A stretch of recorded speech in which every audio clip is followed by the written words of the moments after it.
Você já parou para pensar que o que está no seu prato pode estar abrindo portas para o inimigo controlar sua vida? Você sabia que existem alimentos que não apenas prejudicam seu corpo, mas também abrem portas espirituais para que o inimigo tome controle da sua vida?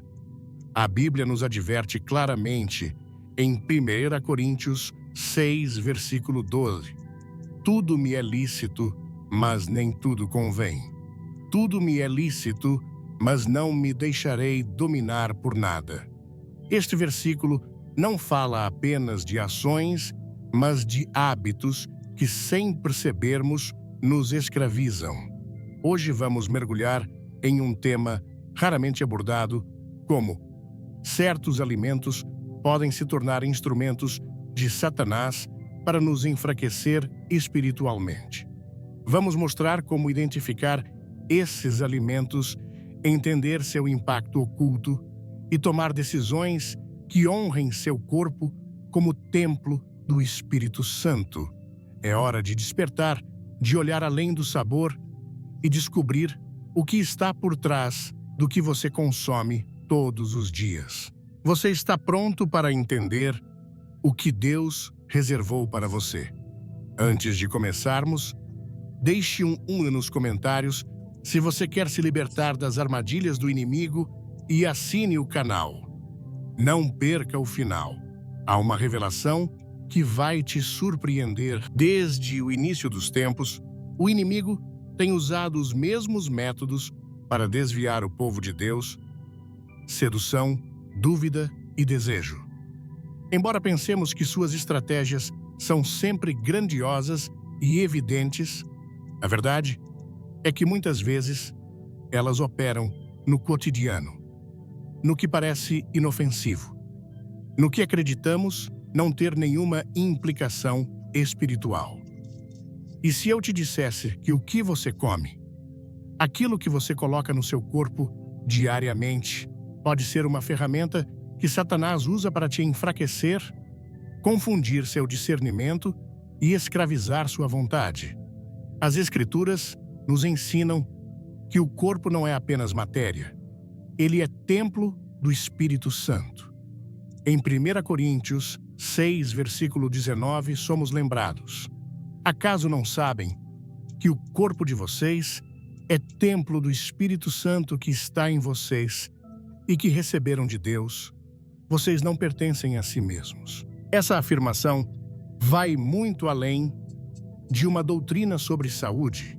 É uma verdade espiritual profunda que nos confronta com a realidade de que tudo o que fazemos com o nosso corpo, incluindo o que comemos, tem consequências eternas. O problema não é simplesmente o alimento, mas o vínculo invisível que pode ser criado entre uma necessidade física e uma opressão espiritual. Ao longo da Bíblia, vemos como o inimigo manipula o material para alcançar efeitos espirituais. Foi com o fruto que ele seduziu Eva. Não foi uma espada? Não foi uma ameaça direta. Foi algo aparentemente natural, desejável aos olhos e bom para comer. Gênesis 3, versículo 6 diz: quando a mulher viu que a árvore era boa para se comer, agradável aos olhos e desejável para dar entendimento, tomou do seu fruto e comeu. Desde aquele momento, a humanidade aprendeu que o alimento não é apenas sustento. Ele também pode ser um instrumento de queda, e continua sendo hoje, quando Satanás usa comida não apenas para destruir corpos, mas para nublar a alma, adormecer o espírito e, acima de tudo, afastar o crente do controle de Deus. Quando analisamos o que acontece no mundo moderno, é evidente que vivemos sob um bombardeio constante de mensagens que exaltam o prazer imediato. Nos ensinam a comer por ansiedade, por impulso, por hábito. Não comemos para viver, vivemos para comer. E no meio dessa desordem se esconde uma armadilha espiritual sutil, mas perigosa. Muitos não compreendem que o apetite mal direcionado é um dos meios mais antigos e eficazes que o inimigo tem usado para romper a comunhão entre Deus e o homem. Em Filipenses 3, versículo 19, Paulo adverte com lágrimas nos olhos, pois muitos andam por aí, dos quais muitas vezes falei, e agora falo chorando, que são inimigos da cruz de Cristo. O destino deles é a perdição. O Deus deles é o ventre, e a glória deles está na sua vergonha. Eles só pensam nas coisas terrenas. Este trecho não se refere a pessoas afastadas da fé, mas àqueles que, tendo conhecido a verdade, acabaram servindo aos seus impulsos em vez de se submeterem à direção do Espírito.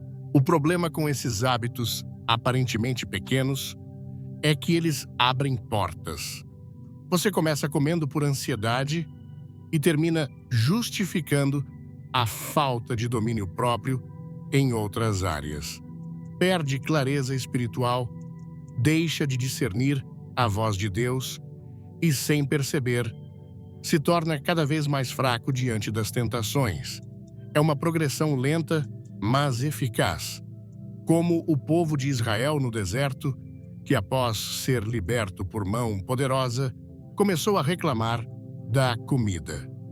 Em Números 11, versículos 4 a 6, está registrado: o povo estrangeiro que se misturou com eles teve um desejo ardente, e os filhos de Israel também voltaram a chorar, dizendo: quem nos dará carne para comer? Lembramo-nos dos peixes que comíamos de graça no Egito, dos pepinos, dos melões, dos alhos porós das cebolas e dos alhos. Agora, nossa alma está seca, pois nada vemos senão este maná. O impressionante desse trecho é que o povo desprezou o alimento divino, porque seu paladar havia sido formado na escravidão.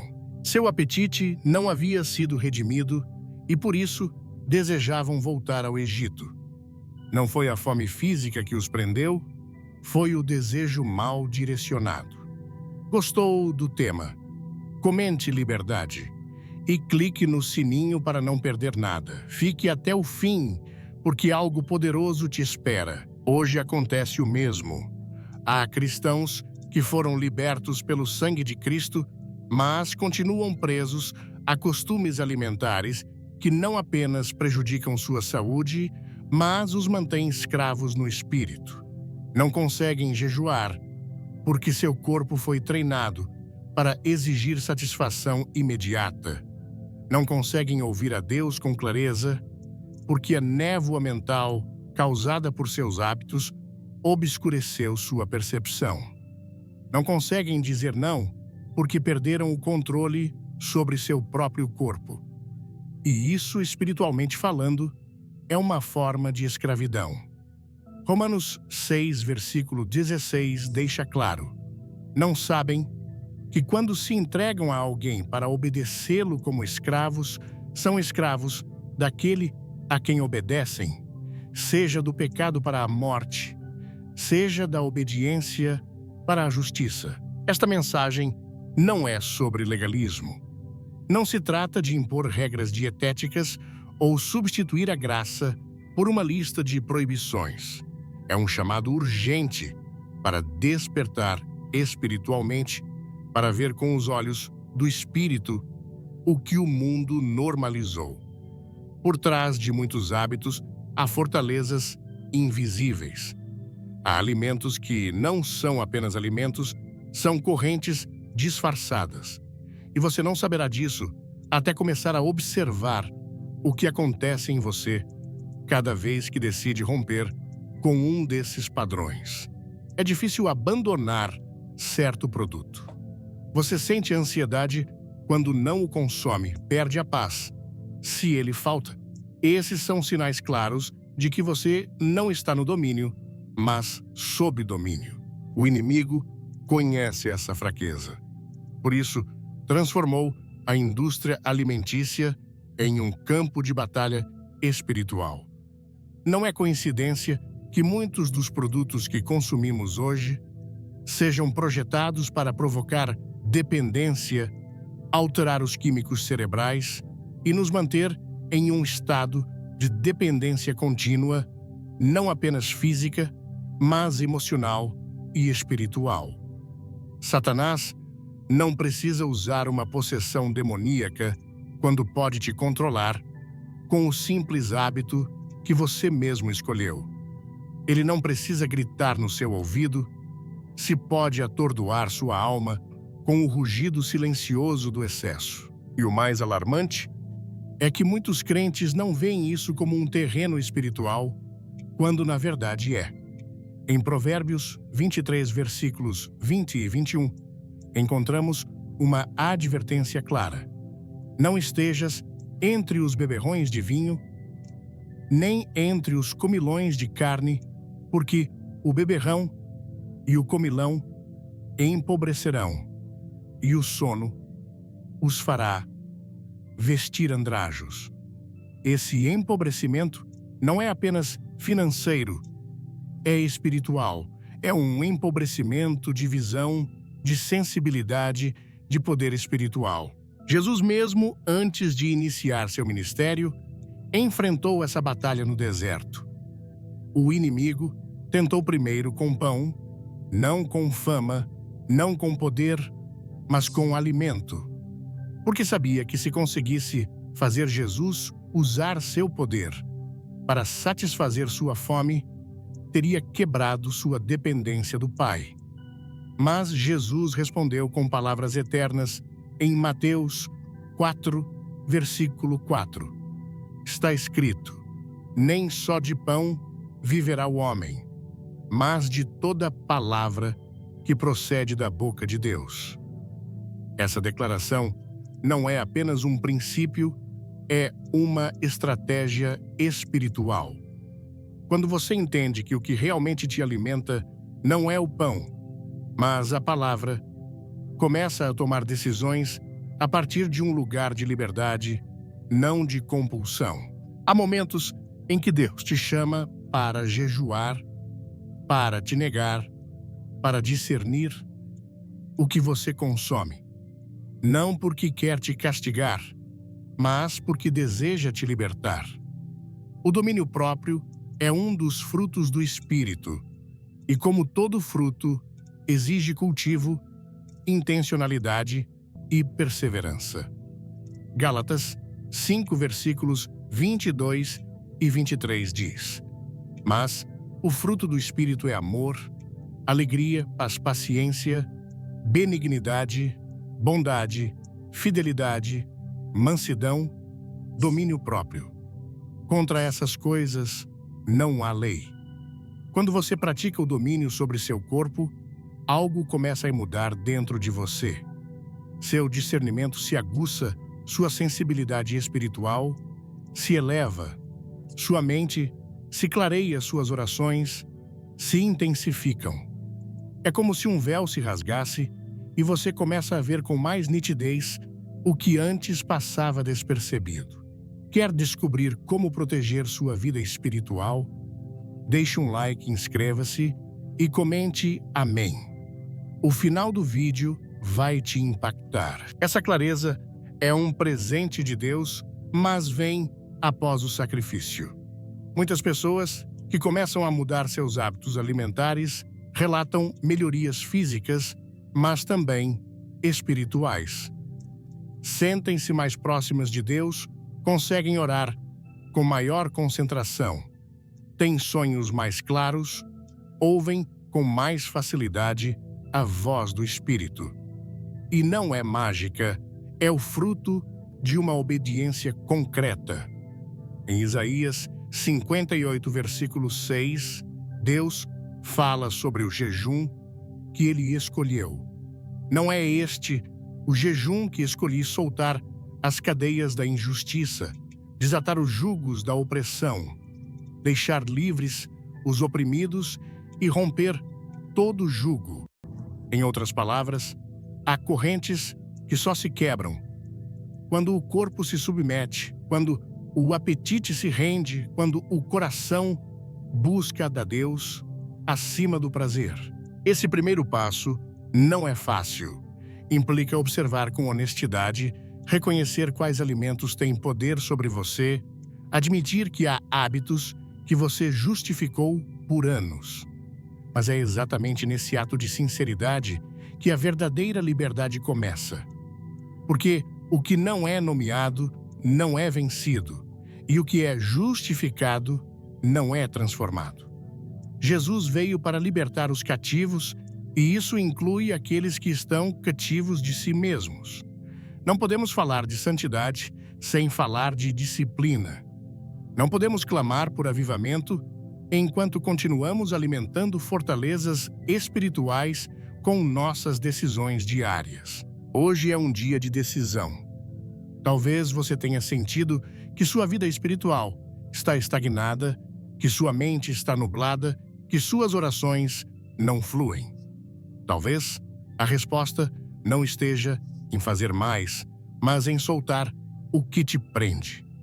Pode ser que a liberdade que você busca não esteja em adicionar mais coisas, mas em parar de consumir o que o inimigo tem usado para te deter. Isso não é sobre medo, é sobre revelação. Porque quando você vê a verdade, pode agir em fé. Jesus disse em João 8, versículo 32, "E conhecereis a verdade, e a verdade vos libertará." Essa verdade começa com o que você tem na mão, com o que decide todos os dias, com o que entra pela sua boca e acaba afetando seu espírito. Você não está sozinho nessa luta. Deus te deu seu espírito para te guiar. Ele te deu sua palavra para iluminar seu caminho e te deu a capacidade de decidir de se render, de começar de novo. O que você come pode ser uma oferta ou uma corrente. Você escolhe. Mas lembre-se, quando seu corpo se alinha com a vontade de Deus, sua alma floresce e seu espírito se eleva. E é aí, nessa harmonia santa, que a verdadeira transformação começa. Você está disposto a olhar além do prato e discernir o que está por trás. Porque por trás do físico há uma guerra. E hoje você é chamado a vencê-la. Nem tudo que é doce vem de Deus. Às vezes, o que parece prazeroso e seguro é, na verdade, uma armadilha cuidadosamente projetada para enfraquecer sua vontade e submeter sua mente.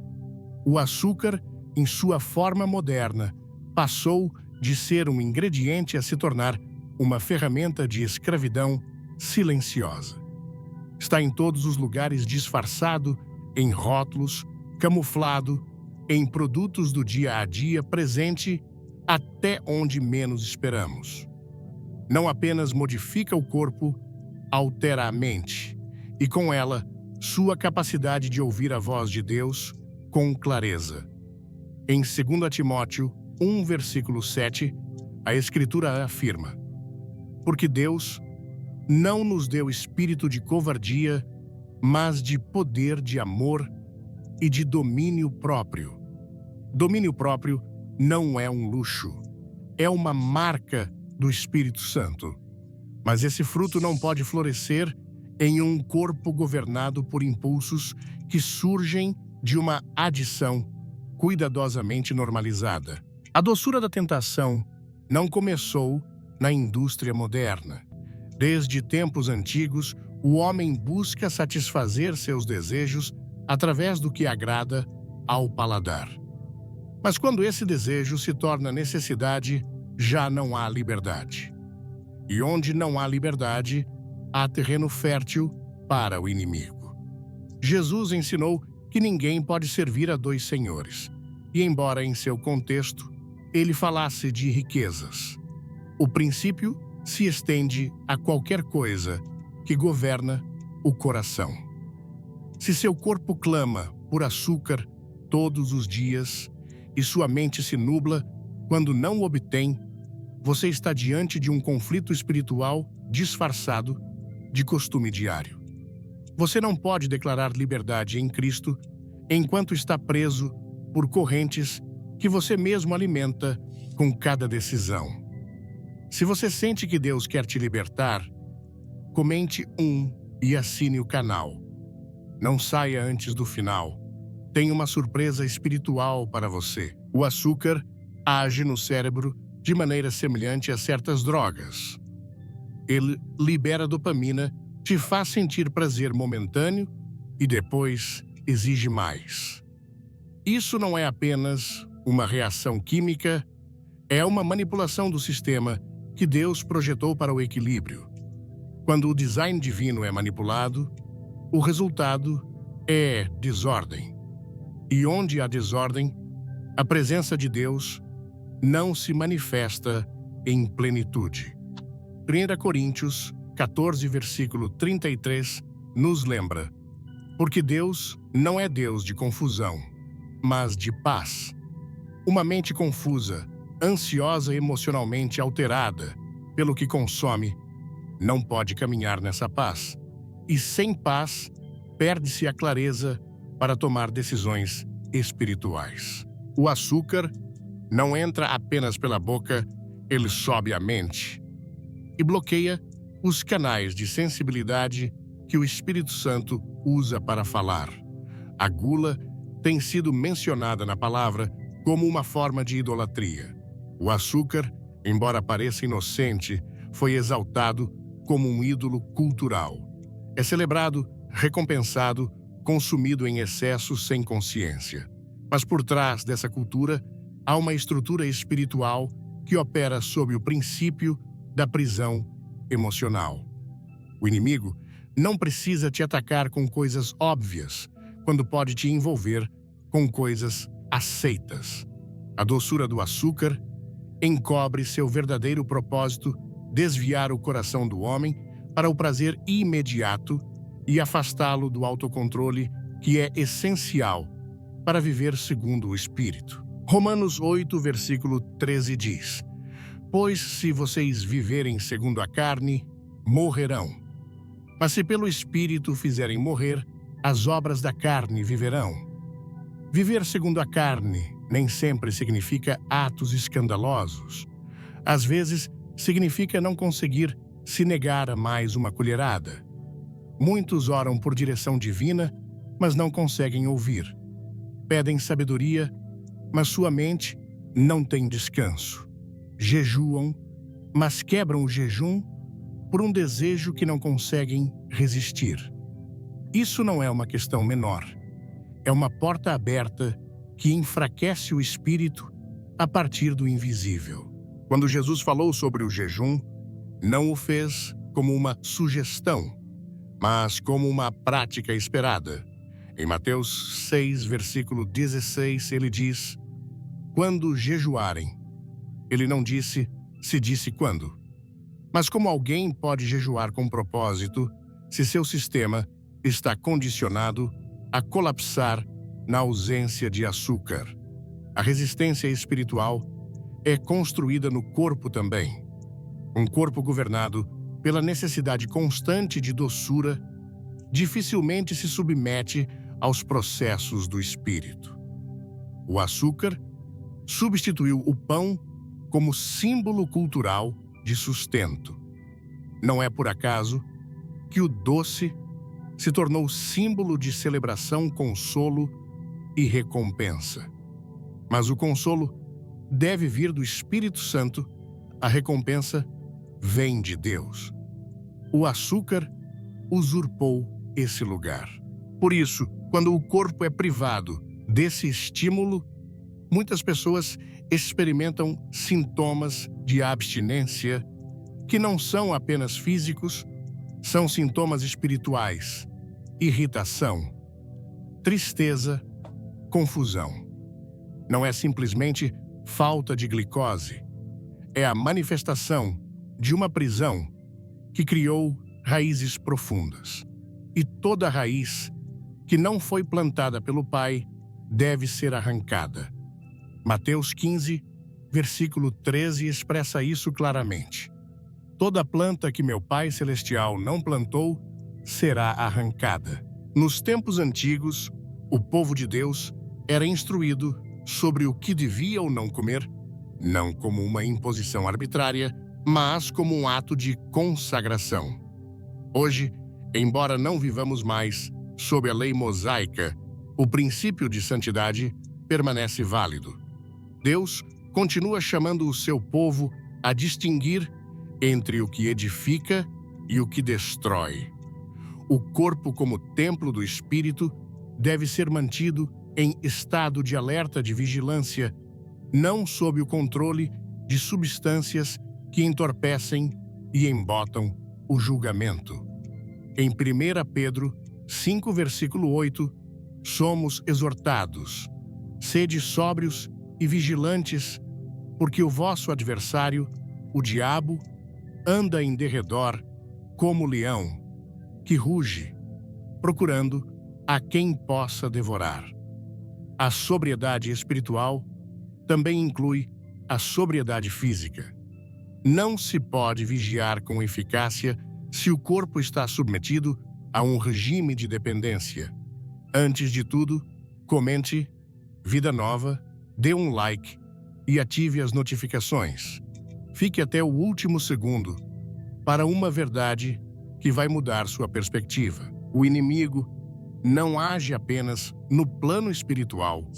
Ele infiltra sistemas, hábitos, modelos culturais.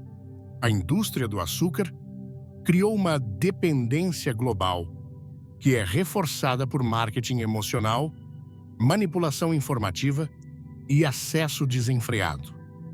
Não se trata de uma conspiração alimentar, mas de uma estratégia de distração espiritual. O que te controla te limita, e o que te limita impede que você desenvolva seu potencial em Deus.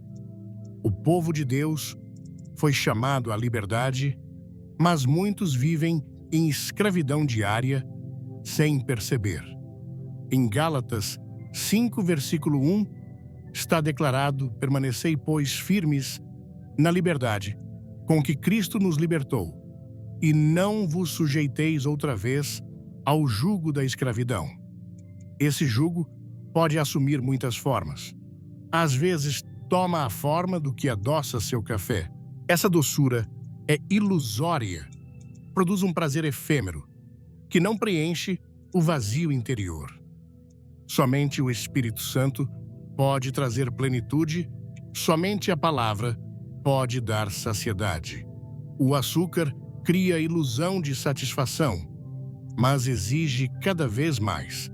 E nesse ciclo, a alma se cansa, o corpo se esgota, o espírito adormece. Jesus disse em João 6, versículo 35, eu sou o pão da vida. Quem vem a mim nunca terá fome. Quem crê em mim nunca terá sede. Essa promessa não é apenas teológica, é prática. Significa que nossa satisfação mais profunda não virá do que consumimos fisicamente, mas da comunhão com Cristo. Quando você substitui o eterno pelo temporal, sempre estará buscando algo mais.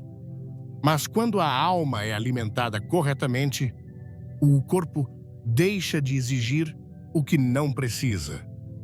Não podemos pregar liberdade enquanto toleramos hábitos que nos mantêm em prisão. Não podemos falar de guerra espiritual enquanto servimos ao estômago. Não podemos dizer que Cristo reina em nossas vidas enquanto o açúcar toma decisões por nós. A luta contra esse tipo de escravidão não é com força humana, mas com armas espirituais. 2 Coríntios 10, versículos 4 e 5 confirma: porque as armas da nossa milícia não são carnais, mas poderosas em Deus para a destruição de fortalezas, derribando raciocínios e toda altivez que se levanta contra o conhecimento de Deus, levando cativo todo pensamento à obediência de Cristo. Esses pensamentos incluem os impulsos, os desejos, as justificativas. Tudo deve ser levado à obediência, até mesmo o que você come. Não se trata de demonizar o ingrediente, mas de discernir quando algo tomou o lugar que pertence somente a Deus. Se você não consegue largar, não está controlando, está sendo controlado. E tudo que te controla te impede de caminhar na plenitude do Espírito. Efésios 5, versículo 18, diz: Não vos embriagueis com vinho, que leva ao desenfreio, mas enchei-vos do Espírito. Esse princípio de plenitude espiritual implica esvaziar-se de tudo que embota a mente, enfraquece o corpo e entorpece a alma. O açúcar embriagou gerações, substituiu a alegria do espírito por um estímulo químico, e essa substituição não pode continuar se desejamos caminhar com poder.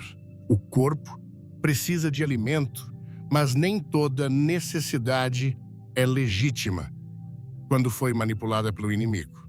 A fome do espírito é prioritária. Mateus 5, versículo 6 diz: Bem-aventurados os que têm fome e sede de justiça, porque serão fartos. Não se trata de ter fome de doçura, mas de justiça. Não se trata de saciar a ansiedade, mas de alimentar o espírito. Quando você ordena suas prioridades, o que antes te dominava perde poder. A verdadeira doçura não está em uma substância, mas na presença de Deus. Salmo 119, versículo 103, declara: Quão doces são as tuas palavras ao meu paladar, mais que o mel, a minha boca é essa doçura que fortalece e que liberta. Nessa batalha, não se trata de força de vontade, mas de rendição. A vontade humana pode falhar, o espírito não. Por isso, o primeiro passo não é abandonar o açúcar, é entregar a Deus o lugar que o açúcar ocupou. É reconhecer a prisão, confessar a dependência e pedir ajuda.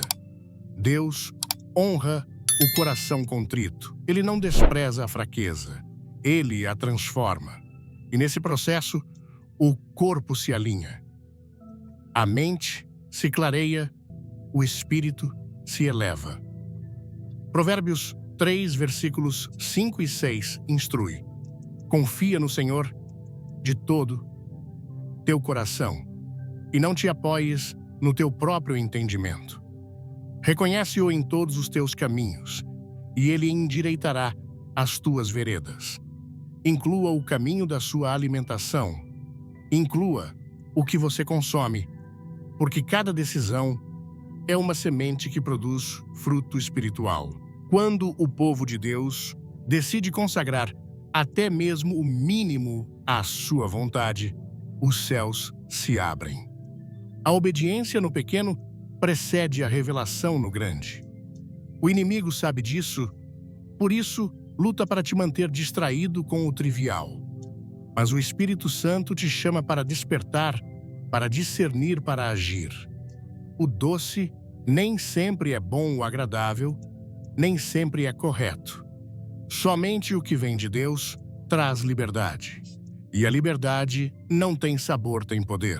Hoje é o momento de decidir quem governa seu corpo, o hábito ou o espírito. Porque você não pode servir a ambos e apenas um deles conduz a vida. O que o mundo normalizou como uma escolha sem importância, a palavra de Deus revela como uma armadilha com consequências espirituais profundas.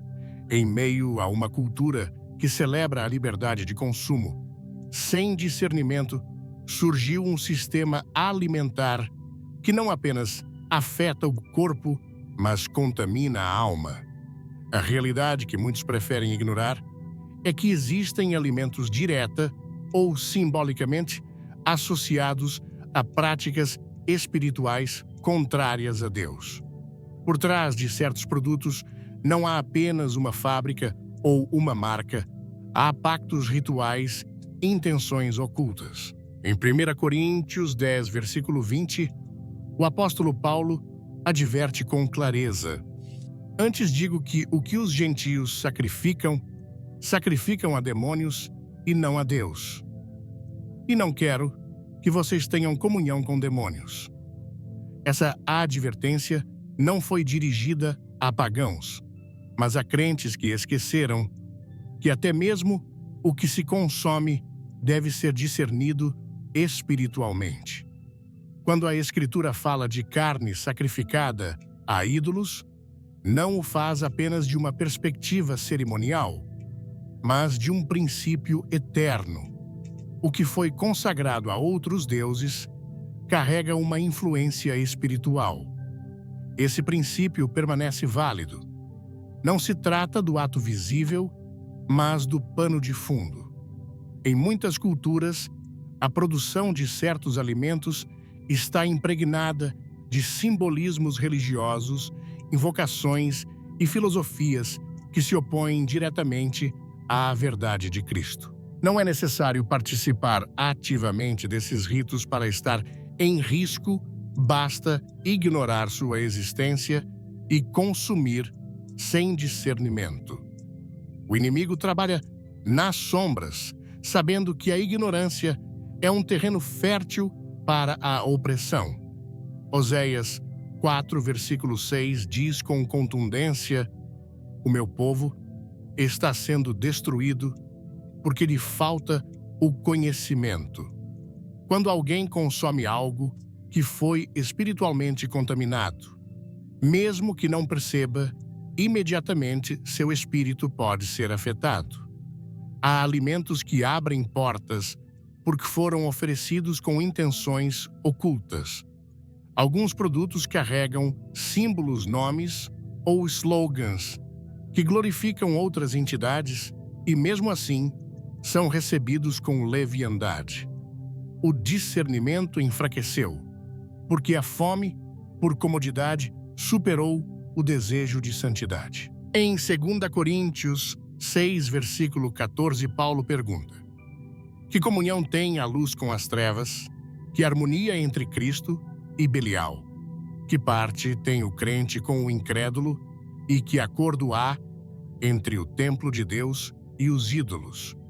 Esse chamado à separação não é fanatismo, é proteção. Deus não divide seu templo com nada impuro. Os alimentos que foram dedicados a práticas pagãs ou produzidos sob princípios espiritualmente impuros não representam apenas uma contaminação externa, são veículos de influência espiritual que podem interferir na clareza, na paz e na sensibilidade que o crente precisa para caminhar segundo o Espírito. No livro de Daniel, o jovem profeta recusou comer os manjares do rei da Babilônia, não por uma questão cultural, mas espiritual.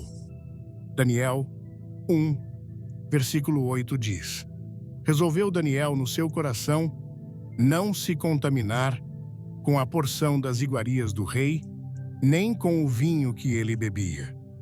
Daniel entendia que o que estava em seu prato podia comprometer sua comunhão com Deus. Sua decisão não foi legalismo, foi revelação.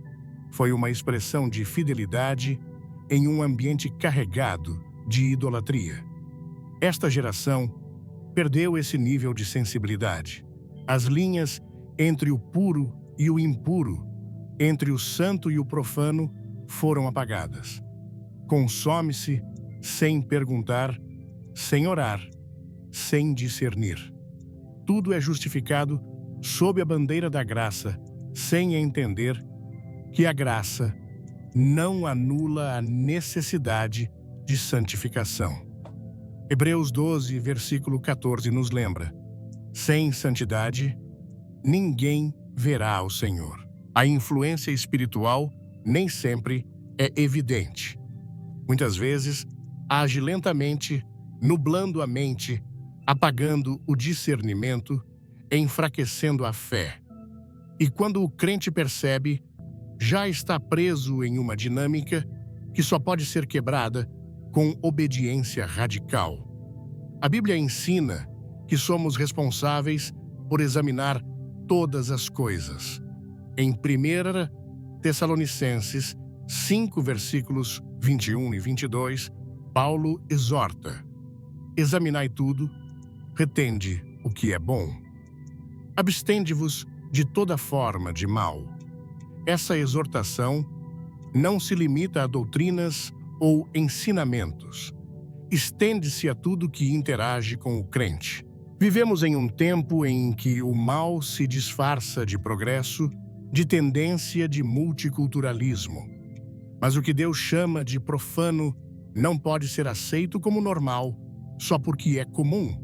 A santidade continua sendo a norma, a separação continua sendo o chamado, e nessa separação está a proteção da alma. Deus não é alheio ao que acontece na terra. Ele vê cada detalhe, cada sistema, cada intenção, e deu ao seu povo a capacidade de discernir se estiverem dispostos a buscar seu conselho. Provérbios 3, versículo 6 instrui: reconhece-o em todos os teus caminhos, e ele endireitará as tuas veredas. Isso inclui reconhecê-lo no que consumimos, no que aceitamos, no que levamos à nossa mesa.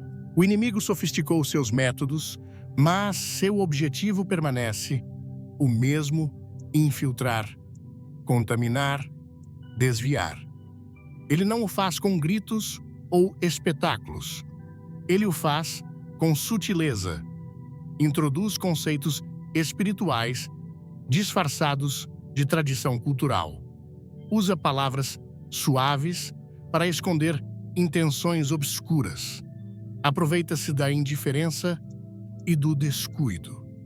Mas a palavra de Deus nos equipa para ver além do visível.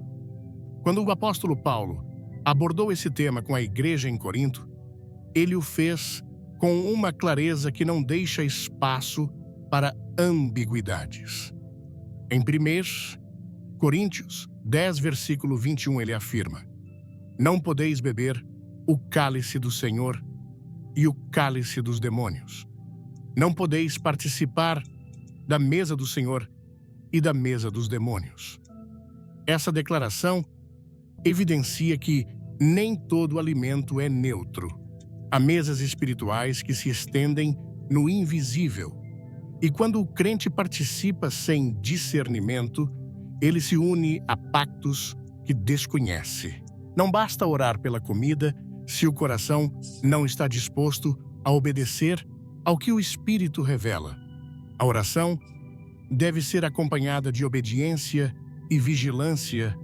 Caso contrário, torna-se um ritual vazio, que não protege nem transforma.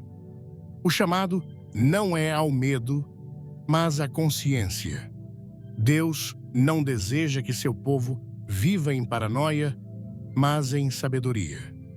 Provérbios 9, versículo 10 diz: o temor do Senhor é o princípio da sabedoria, e o conhecimento do santo é inteligência.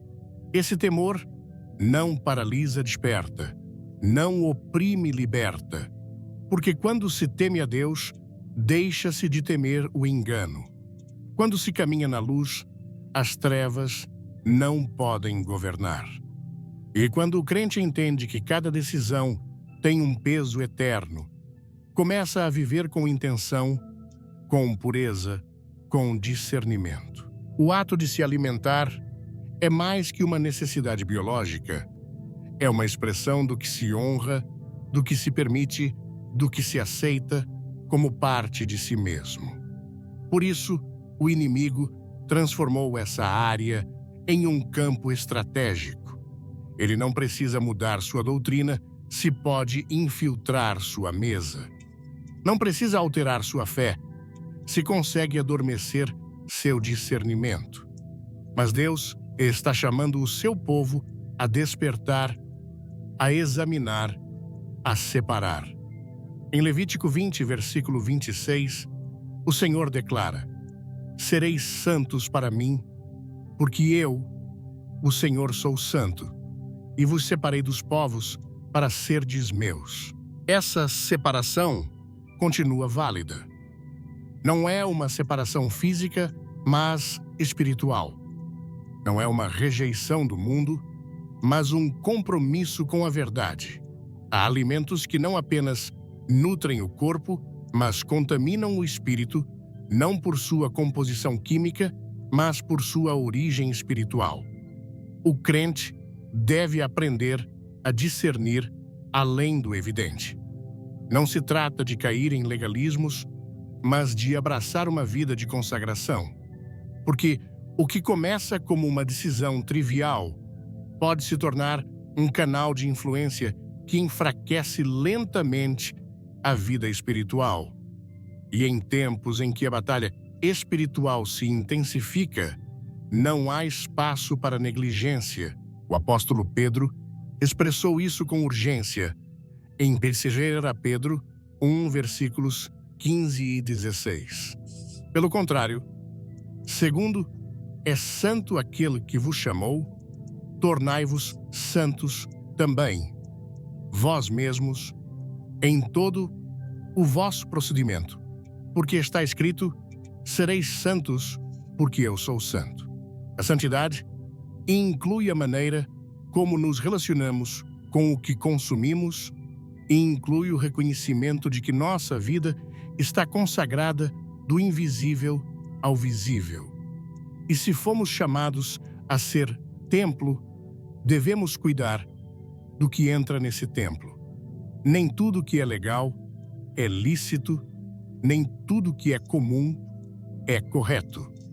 1 Coríntios 6, versículo 12 reafirma: tudo me é lícito, mas nem tudo convém.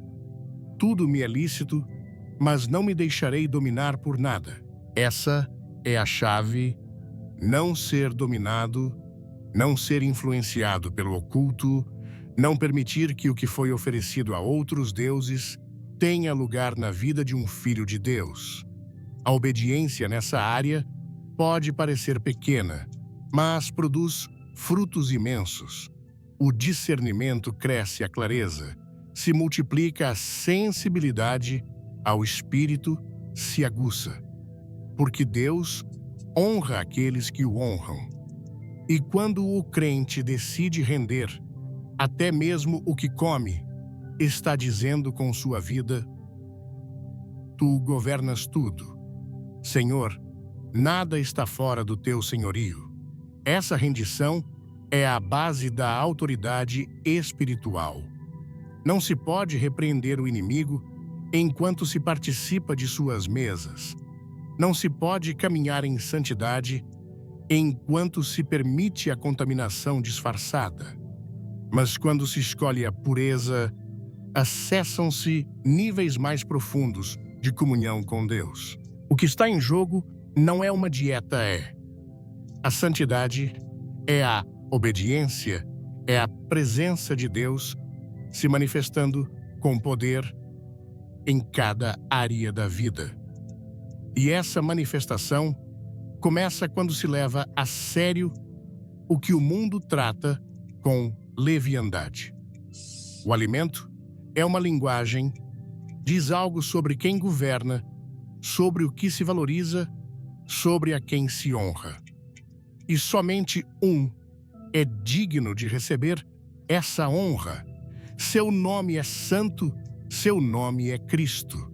E tudo o que se faz, até mesmo o que se come ou bebe, deve ser feito para a glória do seu nome. 1 Coríntios 10, versículo 31 afirma: portanto, quer comais, quer bebais, ou façais qualquer outra coisa, fazei tudo para a glória de Deus. Há um pecado que raramente é pregado, que quase nunca é mencionado em conversas espirituais, mas que se infiltrou sorrateiramente na vida de muitos crentes. É discreto, mas constante, esconde-se nos hábitos diários, no que parece inofensivo, no que todos fazem sem questionar. A gula não é apenas uma questão de quantidade, é um desordenamento da alma. É a expressão de um corpo que deixou de obedecer ao espírito, é a manifestação de um coração que aprendeu a preencher vazios com comida em vez de buscar a plenitude em Deus. Filipenses 3, versículo 19. Define com clareza: o destino deles é a perdição. O Deus deles é o ventre e a glória deles está na sua vergonha. Eles só pensam nas coisas terrenas. Esse tipo de pecado foi normalizado por uma cultura que glorifica o excesso. Comemos mais do que o necessário, com mais frequência do que o necessário, por razões que não têm relação com o sustento. E nesse ciclo, o espiritual se enfraquece. Não é por acaso que em muitos momentos bíblicos cruciais, a disciplina do jejum aparece como resposta ao caos interior. Porque onde o corpo governa, o espírito adormece. Onde a carne dirige a comunhão, se rompe. E quando o apetite se te torna um mestre, a vontade já não responde ao Espírito Santo, mas ao desejo imediato. A gula é mais que um costume, é um sinal de que o domínio próprio foi cedido. Gálatas 5, versículo 22, aponta o domínio próprio como um fruto do Espírito, não como uma qualidade natural. Não se trata apenas de força de vontade, mas de uma evidência tangível de que Deus está reinando dentro de você.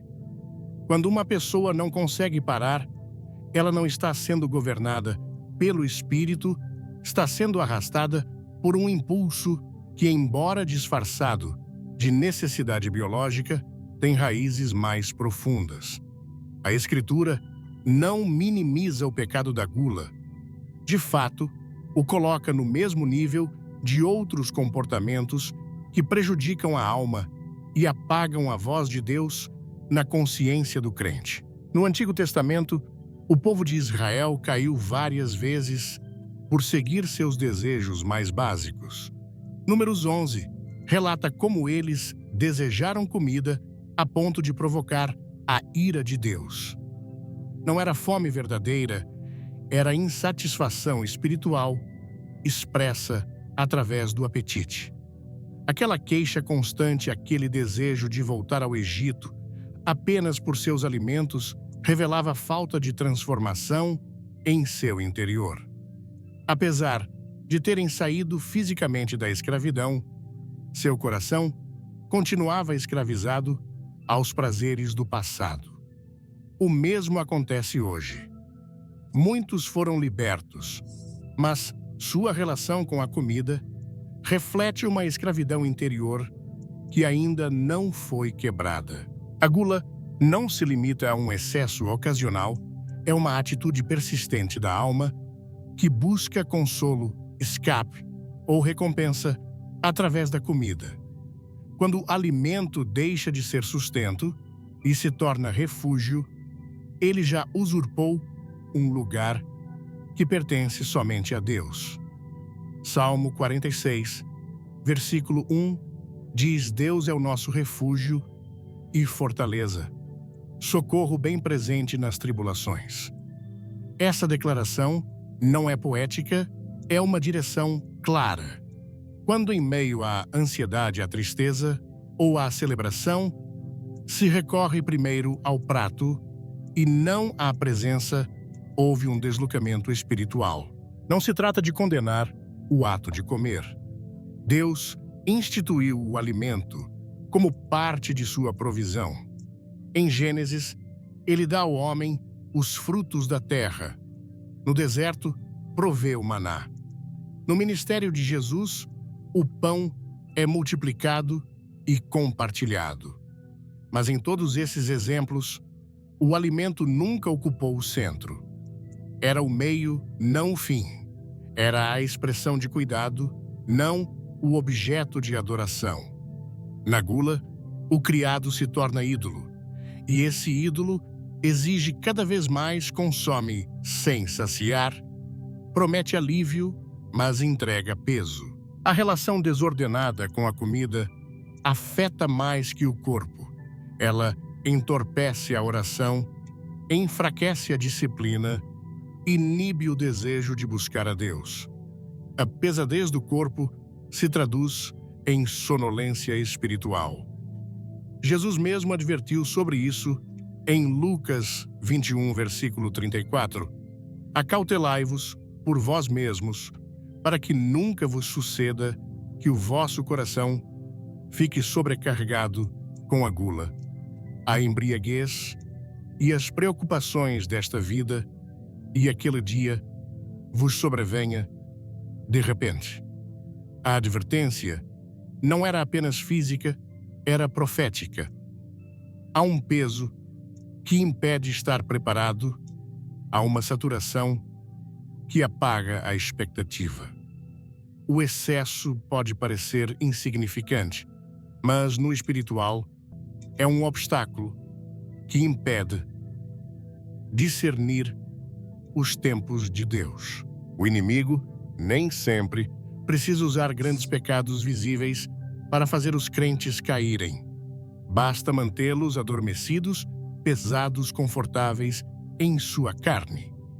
A gula não apenas afeta a saúde, enfraquece a autoridade. Um crente que não consegue dizer não ao prato dificilmente resistirá a tentações mais sutis. A força espiritual é edificada também na obediência diária, na capacidade de se negar a si mesmo. Jesus disse em Mateus 16, versículo 24: Se alguém quer vir após mim, a si mesmo se negue, tome a sua cruz e siga-me. Negar-se a si mesmo começa com o que parece mais básico. Se não há vitória aí, não haverá conquista em outras áreas. O apetite descontrolado é uma forma de desordem interna, e Deus é Deus de ordem. 1 Coríntios 14, versículo 40, ensina: tudo, porém, seja feito com decência e ordem. Essa ordem não se refere apenas ao culto, mas à vida mesma. Onde há desordem, o inimigo tem acesso. A gula, ao romper essa ordem, abre portas que afetam a saúde, a mente e a sensibilidade espiritual. Torna-se um ciclo. O excesso produz culpa. A culpa enfraquece a oração. A fraqueza espiritual leva a mais excesso. É um círculo vicioso que só pode ser quebrado com uma decisão consciente de render essa área a Deus. A transformação não ocorre por determinação humana. Não basta fazer dietas ou mudar rotinas. A raiz da gula está no coração. E somente o Espírito Santo pode operar nesse nível. Em Ezequiel 36, versículo 26, Deus promete: dar-vos-ei coração novo, e porei dentro de vós espírito novo. Tirarei de vós o coração de pedra, e vos darei coração de carne. Esse novo coração tem novos desejos, novas prioridades, nova sensibilidade. Somente quando se recebe essa transformação interna, o apetite se submete ao governo do Espírito e deixa de ser um mestre cruel. Deus chama seus filhos a viverem com consciência, com domínio, com clareza, não para impor uma vida rígida, mas para proteger a comunhão. O pecado da gula se escondeu sob o disfarce da normalidade. Mas a normalidade do mundo não é o padrão do reino. Romanos 12, versículo 2, declara: não vos conformeis com este século, mas transformai-vos pela renovação da vossa mente, para que experimenteis qual seja a boa, agradável e perfeita vontade de Deus. Essa renovação inclui como você vê o corpo, como vive o alimento, como administra o desejo. O chamado é para voltar ao design original, um corpo governado pelo Espírito, não pela carne. Um estilo de vida onde o alimento é uma bênção, não uma corrente. Uma consciência onde cada decisão se alinha com a vontade de Deus, não para ganhar méritos, mas para viver livre. João 8, versículo 36 diz: Se, pois, o Filho vos libertar verdadeiramente, sereis livres. Essa liberdade inclui a área dos hábitos, inclui o ato cotidiano de comer, porque ali também se reflete quem governa. O corpo é templo, e como templo deve ser cuidado, purificado, consagrado. Em 2 Crônicas 29, Ezequias restaura o templo físico de Israel, removendo tudo que o contaminava, limpando suas câmaras, restaurando seu propósito. Hoje, o Espírito Santo deseja fazer o mesmo em cada vida, restaurar o corpo como morada digna, como instrumento útil, como reflexo da glória de Deus. Essa restauração começa com a rendição, com a disposição de dizer: Senhor, até no que como quero te honrar. Quando o alimento ocupa seu lugar correto, abre-se espaço para a comunhão. Quando o apetite é governado à alma, ouve com mais clareza. Quando a gula é derrubada, o poder espiritual se levanta. A vitória não está em comer menos, mas em viver sob a guia do Espírito. Não se trata de contar calorias, mas de render o coração, porque onde há rendição, há transformação, e onde há transformação, há glória. O inimigo treme diante de um crente que domina seu corpo, porque esse crente não se move por impulsos, mas por direção. Não responde ao desejo, mas à palavra. E essa vida tem autoridade, tem poder, tem impacto. Essa vida não é dominada pelo prato, mas pelo Espírito. Não vive apenas de pão, mas de cada palavra que procede da boca de Deus. Nos tempos bíblicos, o ato de comer não era apenas uma necessidade, era também um ato espiritual carregado de significado. Entendia-se que o que entrava no corpo podia afetar a comunhão com Deus, não apenas por sua natureza física, mas por sua procedência espiritual. Essa realidade não mudou. Hoje, mais do que nunca, é vital discernir o que consumimos, não apenas por razões de saúde, mas porque, por trás de certos alimentos, pode haver uma consagração invisível a forças que não provêm de Deus. Em 1 Coríntios 10, versículos 19 e 20, Paulo deixa uma advertência que ressoa com força, que digo, pois, que o ídolo é alguma coisa, ou que o que é sacrificado ao ídolo é alguma coisa. Antes digo que o que os gentios sacrificam a demônios e não a Deus. E não quero que vocês tenham comunhão com demônios. Embora hoje não vejamos altares públicos, onde se oferecem sacrifícios, como na antiguidade, a consagração ainda está presente disfarçada sob ritos modernos, nomes comerciais, símbolos culturais ou práticas religiosas importadas. Alguns alimentos, produtos ou marcas estão marcados por fundamentos espirituais contrários ao reino de Deus. E embora não participemos ativamente de sua elaboração, ao consumi-los sem discernimento, nos tornamos partícipes de seu propósito oculto. Essa participação não é visível ao olho natural, mas tem repercussões no espiritual.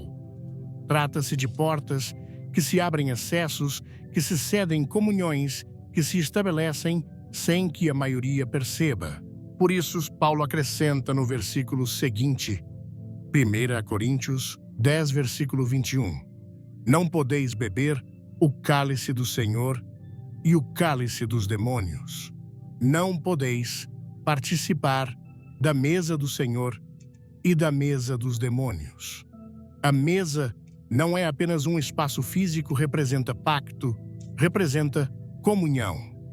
O que se come em uma mesa espiritual estabelece um vínculo, define uma lealdade.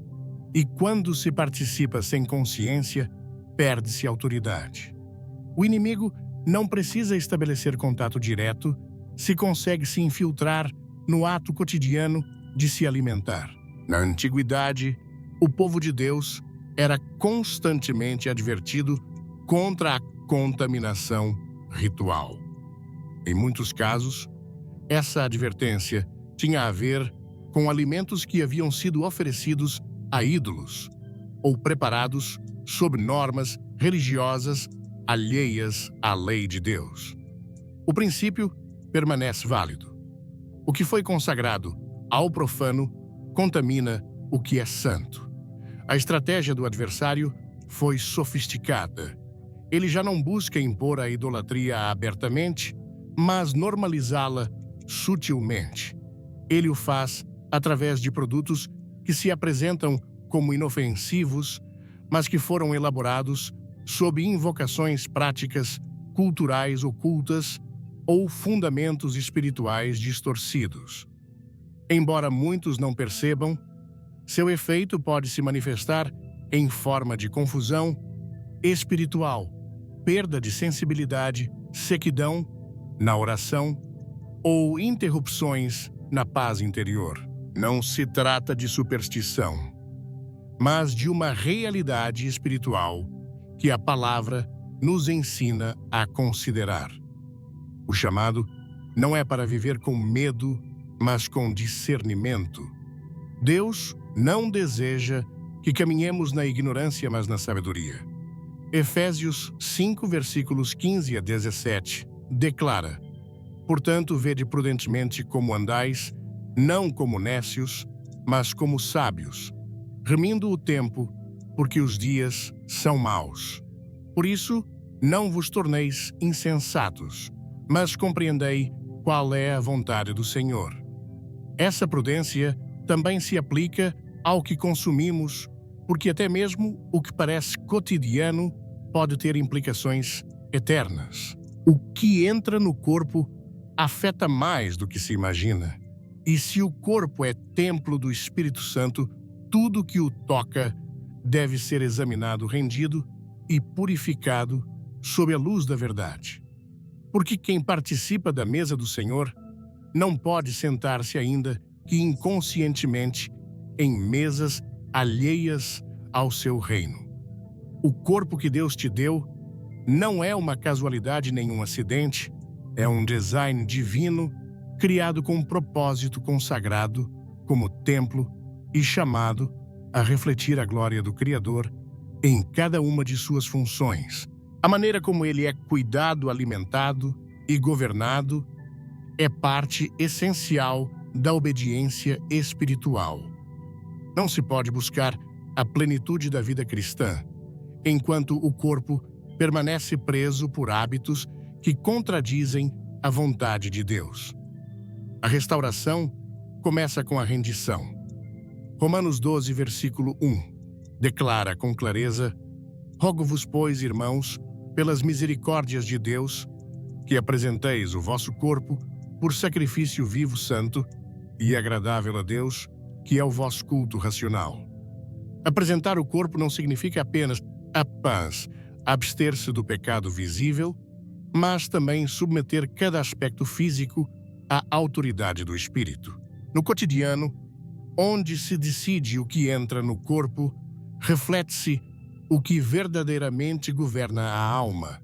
É ali que começa o processo de restauração. Não é simplesmente deixar de consumir certos alimentos, é reconhecer que lugar eles ocuparam. Se foram instrumentos de controle, se usurparam a função de consolo, se substituíram a paz do espírito por prazer momentâneo, eles devem ser desalojados do trono que não lhes pertence. A liberdade não se manifesta na ausência de luta, mas na presença de domínio. E esse domínio não é humano, é espiritual. Quando o crente permite que o Espírito Santo guie até mesmo suas decisões alimentares, seu corpo se torna uma extensão da obediência.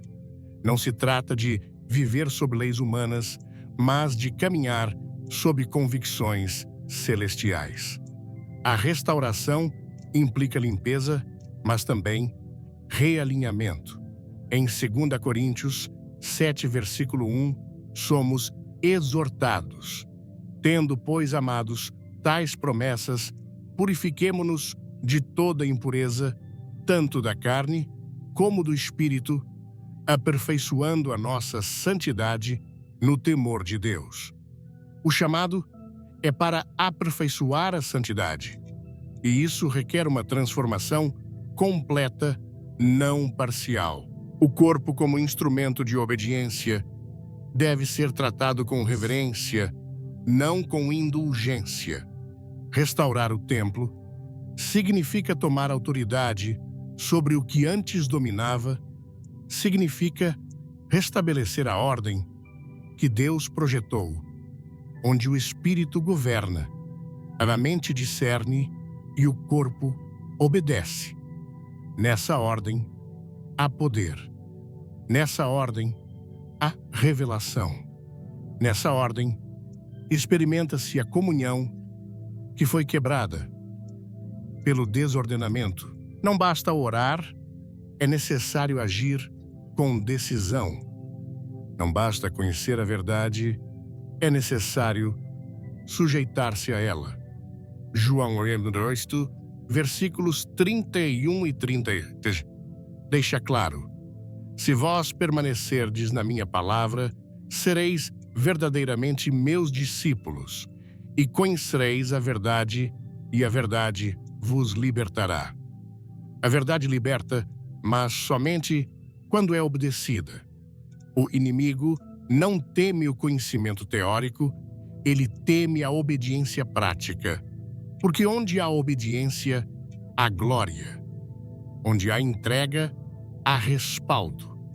E quando um crente decide consagrar até mesmo sua alimentação, sua vida inteira, se alinha com o reino. Esse ato, embora pareça pequeno, tem um eco eterno, porque é ali no oculto que se forjam as vitórias visíveis.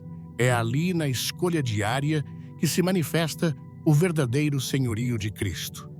1 Coríntios 10, versículo 31, resume com contundência: portanto, quer comais, quer bebais, ou façais qualquer outra coisa, fazei tudo para a glória de Deus. Quando ouvi a mensagem sobre como os alimentos que consumimos podem ser usados pelo inimigo para nos controlar, senti um impacto profundo, como se um véu tivesse sido retirado dos meus olhos. A Bíblia, em 1 Coríntios 6:12, nos alerta: tudo me é lícito, mas nem tudo convém. Tudo me é lícito, mas não me deixarei dominar por nada. Essa verdade ecoou em meu coração, porque, como muitos brasileiros, cresci em uma cultura onde a comida é mais do que sustento. É celebração, é conforto, é parte da nossa identidade. No Brasil, reunir a família ao redor da mesa, compartilhar um churrasco ou saborear um doce caseiro é quase um ritual sagrado. Mas essa mensagem me fez perceber que por trás da alegria do paladar pode haver armadilhas espirituais que nunca considerei. Quantas vezes comi por impulso, buscando alívio na ansiedade ou preenchendo um vazio que só Deus pode satisfazer? Quantas vezes, sem perceber, permiti que hábitos alimentares se tornassem correntes que limitavam minha comunhão com o Espírito Santo. Essa revelação foi um convite para olhar além do prato e enxergar o que realmente está em jogo: minha liberdade espiritual. A mensagem me confrontou com a ideia de que o corpo é um templo do Espírito Santo, como diz 1 Coríntios 6:19. Acaso não sabem que o corpo de vocês é templo do Espírito Santo que está em vocês e que receberam de Deus? No Brasil, onde a fé cristã pulsa forte, essa verdade ressoa profundamente. Somos ensinados a orar, a jejuar, a buscar a Deus, mas raramente paramos para refletir sobre como o que comemos afeta nossa vida espiritual. Fiquei impressionado ao perceber que algo tão cotidiano quanto a alimentação pode ser um campo de batalha espiritual. O exemplo de Eva, em Gênesis 3:6, mostra como o inimigo usou um fruto, algo aparentemente inofensivo, para semear a desobediência. Hoje ele faz o mesmo usando alimentos que parecem normais, mas que por trás carregam intenções espirituais que nos afastam de Deus. No Brasil, onde o açúcar está em tudo, do café da manhã ao doce de leite após o almoço, essa mensagem me fez questionar: será que estou sendo dominado por algo que parece tão pequeno? A cultura brasileira celebra a fartura. Quem nunca se reuniu com amigos para um rodízio ou se deliciou com uma feijoada farta? Mas a mensagem me mostrou que quando o prazer da comida se torna o centro, ele pode usurpar o lugar que pertence a Deus. Filipenses 3:19 me marcou profundamente. O destino deles é a perdição. O Deus deles é o ventre, e a Gilhana, glória, deles está na sua vergonha. Eles só pensam nas coisas terrenas. Esse versículo não fala apenas de comida, mas de uma mentalidade que prioriza os desejos da carne acima do espírito. No Brasil, onde a comida é um símbolo de comunhão, é fácil cair na armadilha de viver para o prazer imediato. Quantas vezes comi por ansiedade, por tédio, por hábito, sem considerar o impacto espiritual disso? A mensagem me fez perceber que a gula não é apenas comer demais, é deixar o apetite governar o coração. O exemplo do povo de Israel, em Números 11:4-6, me tocou de forma especial.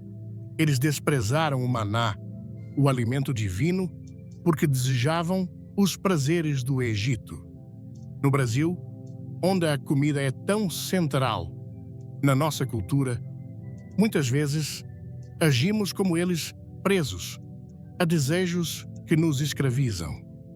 Lembrei-me das vezes em que, sem pensar, recorri a doces ou lanches para aliviar o estresse, sem perceber que estava buscando consolo no lugar errado. Salmo 46:1 diz que Deus é nosso refúgio, mas quantas vezes trocamos sua paz por um prazer momentâneo? Essa mensagem me desafiou a redimir meu apetite, a buscar o domínio próprio, que é um fruto do Espírito, conforme Gálatas 5:22-23. No Brasil, onde o jejum é uma prática comum entre os cristãos, aprendi que jejuar não é apenas se abster, mas realinhar o coração com a vontade de Deus. A advertência de Jesus em Mateus 4:4, nem só de pão viverá o homem, mas de toda palavra que procede da boca de Deus, me fez refletir sobre o que realmente me alimenta. No Brasil, onde a comida é uma expressão de amor E cuidado, é fácil esquecer que a verdadeira saciedade vem de Deus. A mensagem destacou que o açúcar tão presente na nossa dieta pode ser uma armadilha. Ele age no cérebro como uma droga, criando um ciclo de prazer e dependência. Como brasileiro, sei o quanto é difícil resistir a um brigadeiro ou a um café adoçado, mas percebi que essa dependência pode nublar minha mente e enfraquecer minha sensibilidade espiritual. 2 Timóteo 1,7 me lembrou que Deus nos deu um espírito de domínio próprio, e isso inclui dizer não ao que nos controla. A mensagem também abordou algo ainda mais profundo. Alguns alimentos podem estar espiritualmente contaminados. 1 Coríntios 10:20 alerta que o que é sacrificado a ídolos é sacrificado a demônios. No Brasil, onde a diversidade cultural traz influências de várias tradições, essa verdade é um chamado à vigilância. Quantas vezes consumimos algo sem questionar sua origem, sem orar, sem discernir? Daniel, em Daniel 1:8, recusou os manjares do rei por fidelidade a Deus, e isso me inspirou a examinar o que permito entrar no meu corpo. Não se trata de legalismo, mas de santidade, como diz Hebreus 12:14. Sem santidade, ninguém verá o Senhor. No Brasil, onde a fé, vivida com paixão, esse chamado à consagração, ressoa como um convite a viver com propósito. A mensagem me ensinou que a gula é mais do que comer demais, é buscar na comida o que só Deus pode dar. Lucas 21:34 alerta sobre o coração sobrecarregado pela gula, que nos impede de discernir os tempos de Deus. No Brasil, onde a comida é uma celebração, é fácil cair nessa armadilha. Mas Romanos 12:2 me desafia a não me conformar com este século, a transformar minha mente para viver a vontade de Deus. Isso inclui minhas escolhas alimentares. João 8:36 promete que se o Filho nos libertar, seremos verdadeiramente livres. Essa liberdade começa com pequenas decisões diárias, como escolher o que comer com consciência. O maior aprendizado foi que o corpo é um templo e cada decisão reflete quem o governa. 1 Coríntios 10:31 diz: portanto, quer comais, quer bebais, ou façais qualquer outra coisa, fazei tudo para a glória de Deus. No Brasil, onde a comida é uma expressão de amor, esse versículo me desafia a tornar cada refeição um ato de adoração. A mensagem me levou a um compromisso: examinar meus hábitos, jejuar com propósito, buscar a Deus em cada escolha. A verdadeira doçura está na sua presença, como diz Salmos 119:103. Quão doces são as tuas palavras ao meu paladar, mais que o mel à minha boca. Esse é o caminho para a liberdade. Se essa mensagem tocou seu coração, deixe um like, compartilhe com alguém que precisa ouvir isso e inscreva-se no canal. Para mais conteúdos que vão edificar sua vida, comente liberdade. Se você está pronto para viver com domínio e honrar a Deus em cada escolha, não saia agora. O final tem uma revelação poderosa que vai transformar sua perspectiva. Que Deus te abençoe e te guie nessa jornada de vitória espiritual.